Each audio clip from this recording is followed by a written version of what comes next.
정치철이 됐죠. 대선을 앞두고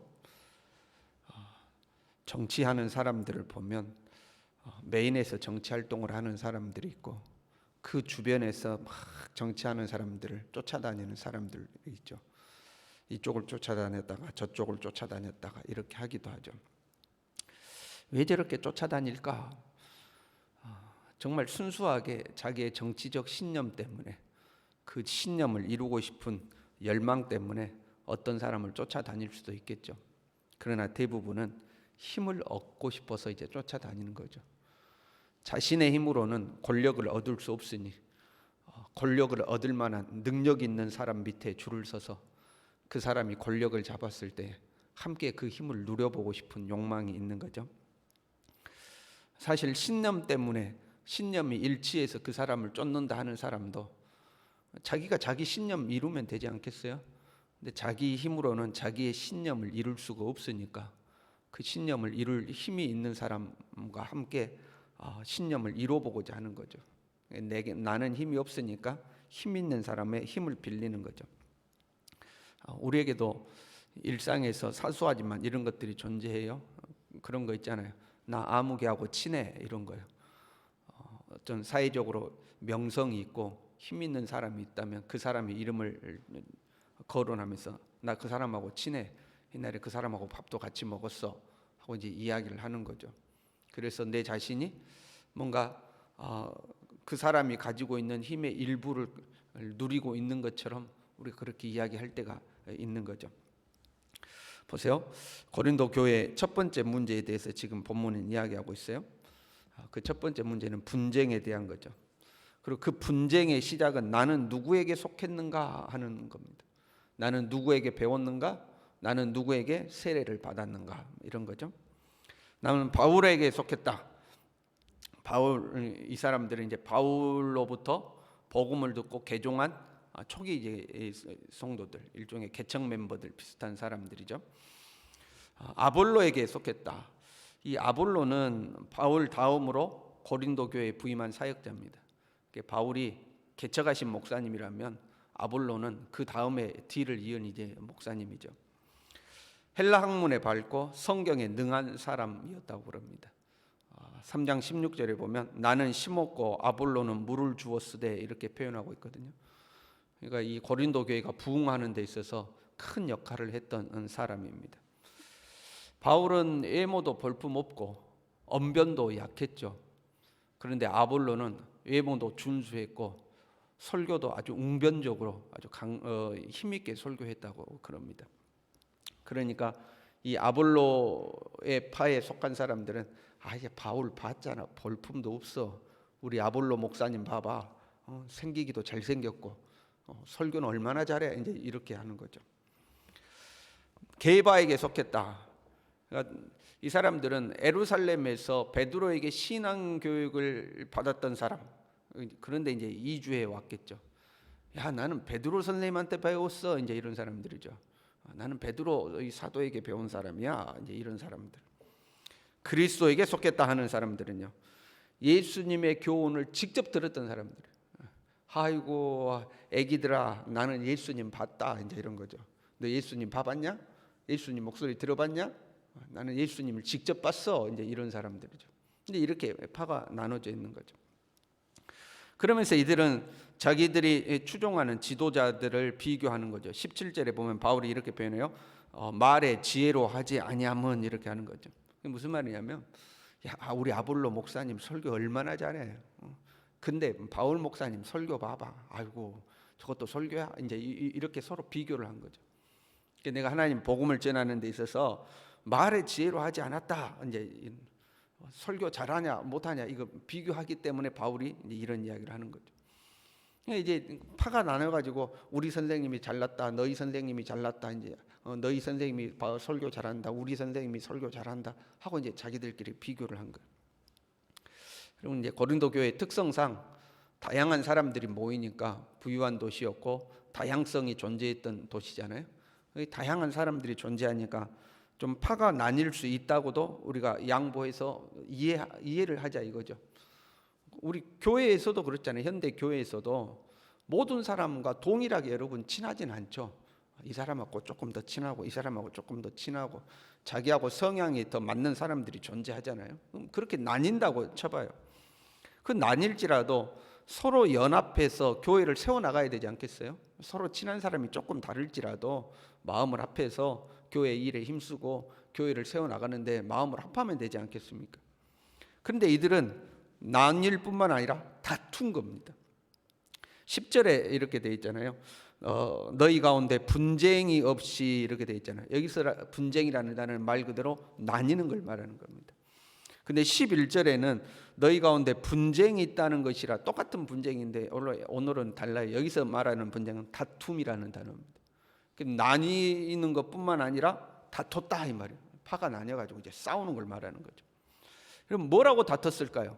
파가 나눠가지고 우리 선생님이 나 하고 막 다퉜지 않았겠냐? 안 했겠어요? 우리 바울 선생님이 나, 바울 선생님이 이 교회 개척했다고, 개척한 공이 있지 하고 싸웠겠죠. 그럼 이 아볼로는 야 바울 선생님 개척만 했지 뭐 별거 있냐? 이 교회 부흥시킨 것은 우리 아볼로 목사님이야 하고 이제 했겠죠. 그럼 이제 아이고 어린 것들, 나는 예수님 밑에서 배웠어, 응? 하고 이제 싸우지 않았겠어요? 그래서 자기들이 섬겼던 선생님, 목사님, 세례받았던 목사님의 우월성을 주장하지만 사실은 자신들의 우월성을 주장하고 싶은 거죠. 그렇잖아요. 나는 바울파야. 그러면 우리 바울 선생님이 나 하고 바울의 우월을 주장하지만 사실은 누구의 우월을 주장하고 싶은 거예요? 그 바울에게 배웠고 그 바울에게 세례받은 내가 아볼로에게 배우고 아볼로에게 세례받은 너보다 내가 더 나아 이거죠. 자기의 선생님의 우월성을 주장하는 것 같지만 사실은 자기의 우월성을 주장하는 거죠. 그리고 자기의 우월성을 주장하는 이유는 교회 운영의 주도권을 잡고 싶은 거죠. 교회 운영의 주도권을 잡고 싶은 거예요. 자신이 원하는 것을 들어준다면 다른 파벌을 만들 이유가 없죠. 현대식으로 우리가 이해해 보자고요. 교회 안에서 목사님이 내 말을 잘 들어줘요. 그러면 목사님하고 친하게 지내면 되는 거죠. 그렇잖아요. 목사님께 교회는 이렇게 했으면 좋겠습니다. 이건 이렇게 했으면 좋겠습니다. 할 때마다 아우 좋습니다. 집사님 좋습니다. 좋습니다 하고 잘 들어줘요. 그러면 그 목사님하고 친하게 지내면 끝나는 거죠. 근데 목사님한테 이야기하면 목사님이 아주 깐깐해갖고 안 들어줘. 이렇게 해도 안 들어줘. 저렇게 해도 안 들어줘. 그러면 이제 장로님을 찾아가는 거죠. 장로님을 찾아가도 어떤 장로님 찾아가야 되겠어요? 목사님하고 친한 장로님 찾아가면 안 돼. 목사님하고 좀 척을 지고 목사님과 좀 이렇게 대항할 만한 그런 장로님. 저 장로님이라면 목사님하고 좀 해볼 만할 것 같아. 그 장로님을 찾아가는 거죠. 그래서 그 장로님하고 친하게 지내고 그 장로님한테 샤바샤바 해가지고 자기의 의견을 관철하고 싶은 거죠. 그러면 이제 파벌이 나뉘어지는 거죠. 파벌이 나뉘어지는 것은 결국 자기 중심이 되기 때문에 나눠지는 거예요. 분쟁이 되는 거, 분당이 되는 것은 자기 중심이 되는 거죠. 바울은 이렇게 나뉘는 것 자체를 지적하죠. 13절에요. 그리스도께서 어찌 나뉘었느냐? 교회는 그리스도의 몸인데 어떻게 그리스도의 몸이 나뉘어질 수 있느냐? 이거는 불가하다 하는 거죠. 나뉘어지는 것 자체가 문제, 분쟁 자체가 문제다 하는 거죠. 바울이 너희를 위하여 십자가에 못 박혔으며 바울의 이름으로 너희가 세례를 받았느냐? 오직 예수님이 너희를 위하여 십자가에 못 박혔고 너희가 세례를 받을 때는 예수 그리스도 이름으로 세례를 받은 거 아니냐? 그 이야기죠. 그냥 곧 예수님이 중심이 되어야 되지.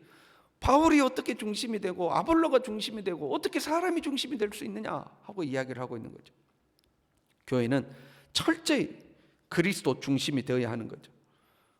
사람이 주인이 되려고 하니까 자기 영향력을 행사하고 싶어 하니까 분쟁이 생기는 거죠. 그리고 사람이 중심이 되면 그 다음에 이제 세례 이야기를 쭉 하잖아요. 경건의 도구조차도 자기의 권력의 도구로 전락해버리는 거죠. 나는 누구에게 세례 받았어 이제 이렇게 하는 거죠. 나는 성경을 몇 독했어. 나는 신앙생활을 몇 년 했어. 나는 기도를 유창하게 잘해. 나는 기도를 하루에 몇 시간씩 한다고. 다 자기 자신의 우월성을 드러내고자 하는 도구로 전략해버리는 거죠. 여러분, 우리 교회는 이제 그런 것이 없어요. 신앙생활 하면서 세상 살기도 힘들잖아요. 교회에서까지 꾸역꾸역 자기 주장을 관철시킬 필요가 없어요. 자기 주장 관철시키려고 꾸역 이렇게 하고 이렇게 하고 성낼 필요가 없습니다. 좋은 의견 있으면 건의하고, 교회에서 받아주면 감사한 거고, 교회에서 받아주지 않으면 그냥 교회 질서에 따라 순종하면 되는 거예요. 그런데 그거 어떻게 해보고자 그냥 이리 하고 저리 하고 그럴 필요가 없어요, 여러분. 하나님 앞에 가면 아무 의미 없는 것들이잖아요. 그냥 건의하고 받아주면 감사하고, 안 그러면 교회 질서에 따라서 순종하고 그런가 보다 하고 살면 되는 거예요. 그게 평화롭고 은혜로운 거지. 세상에서 머리띠 두르고 투쟁하듯이 그냥 그렇게 할 필요가 없는 겁니다. 사람은 본성적으로 정치성을 가지고 있는 것 같아요. 힘을 추구하는 것 같죠. 일종의 주도권을 갖고 싶은 거거든요. 그리고 이 주도권이라는 것은 한편으로 자기 자신이 존중받는다는 증명이죠. 내가 말하는 것이 받아들여졌어. 내가 원하는 대로 이루어졌어. 자기가 존중받는다는 어떤 그런 마음이거든요. 그래서 주도권을 갖고 싶고 영향력을 행사하고 싶고, 그것이 정치성으로 이제 나타나는 거죠. 그리고 그 정치성은 당파를 만드는 거죠. 당파를 만드는 거죠. 예수님을 믿으면 이 본성을 십자가 아래 내려놓고 예수님께 복종하는 사람이 되어야 하는 겁니다. 예수님을 믿는다는 것은 나를 내려놓는다는 거잖아요. 나를 내려놓고 그리스도를 내 머리로 삼고 그리스도를 나의 주인으로 삼고 그리스도에게 순종한다는 거잖아요. 그런데 예수님을 믿는다고 하면서 이 정치성을 그대로 가지고 교회에 들어오는 사람들이 있죠. 예수님을 믿으면 이걸 내려놔야 되거든요. 교회 안에서는 이걸 내려놔야 돼요. 근데 그대로 그걸 가지고 들어오는 사람들이 있어요. 세상에서 힘을 추구하고 권력을 추구하고 힘을 가지려고 하듯이 교회 안에서도 똑같이 힘을 가지고 싶어 하는 거죠. 오히려 교회 안이 그거에 더 심해질 수가 있습니다. 왜 그러냐면 세상에서는 계급은 없지만 계층이 분명하거든요. 근데 교회 안에서는 모든 사람이 평등하다고 그러잖아요. 세상에서 가져보지 못한 힘을 교회 안에서라도 가지고 싶은 마음이 있는 거죠. 사람 마음에 그런 거 생기잖아요. 교회에서도 나를 무시해? 내가 세상에서 무시당했는데 교회에서도 내 말을 안 들어줘? 이런 마음이 생기는 거죠. 그러다 보면 이제 다툼이 심해지는 거죠. 이것은 예수님을 거꾸로 믿는 겁니다. 예수님을 믿으면 그걸 오히려 내려놔야 되는 거예요. 세상에서 추구하던 권력을 추구하던 그 성향을 교회 안에 오면 예수님을 믿으면 십자가 앞에 다 내려놔야 되는 거죠. 10절에 바울은 이렇게 이야기해요. 같은 말을 하고 같은 마음과 같은 뜻으로 온전히 합하라, 이렇게 되어 있습니다. 온전히 합하다라는 이 단어의 이 문장의 정확한 의미는 기계의 부속 부분들을 조정하여 정상적으로 움직이다, 그런 말입니다. 이 기어가 탁탁탁 맞아가지고 착착착 움직이듯이 그렇게 마음이 합해져야 된다 하는 거죠. 어떻게 이렇게 마음이 합해질 수가 있겠습니까? 철저히 예수 그리스도를 주인으로 모셔야지만 이게 가능한 일이에요. 나는 내 생각, 너는 네 생각, 저 사람은 저 사람 생각대로 하면 절대 이게 부속이 맞듯이 아구가 맞듯이 딱 맞아 떨어질 수가 없는 겁니다. 삐그덕 하고 안 돌아가는 거죠. 교회의 머리 대신 예수 그리스도에 온전히 우리가 집중할 때, 내 생각은 다 십자가 앞에 내려놓고 예수 그리스도의 생각에 복종할 때 모든 것이 탁 들어맞게 되죠. 그래서 정상적으로 탁탁탁 움직이게 되는 거죠.